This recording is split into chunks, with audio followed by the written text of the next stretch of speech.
നമസ്കാരം. കാശ്മീരിൽ ഇന്ത്യൻ സൈന്യം മറ്റൊരു നേട്ടം കൂടി കൈവരിച്ചിരിക്കുകയാണ്. ദോഡ ജില്ലയിൽ സുരക്ഷാ സേനയുമായി നടന്ന ഏറ്റുമുട്ടലിൽ 2 ഭീകരരെ വധിച്ചിരിക്കുകയാണ് അതിർത്തി സുരക്ഷാ സേന.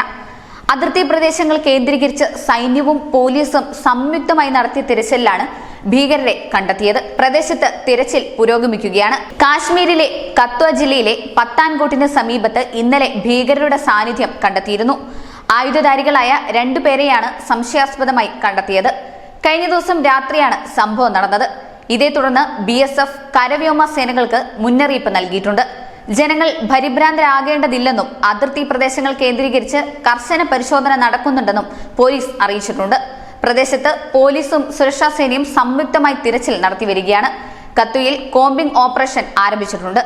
ഈ മാസം 11-ന് ചത്തർഗല്ല ചെക്ക് പോസ്റ്റിന് സമീപം ഭീകരർ നടത്തിയ ആക്രമണത്തിൽ 6 സുരക്ഷാ ഉദ്യോഗസ്ഥർക്ക് പരിക്കേറ്റിരുന്നു. 12-ന് കത്വയിലെ ഹിരാനഗർ സെക്ടറിൽ പാകിസ്ഥാനിൽ നിന്ന് നുഴഞ്ഞു കയറിയതായി സംശയിക്കുന്ന 2 ഭീകരരെ സുരക്ഷാ സേന വധിക്കുകയും ചെയ്തിരുന്നു. News desk news India Malayalam.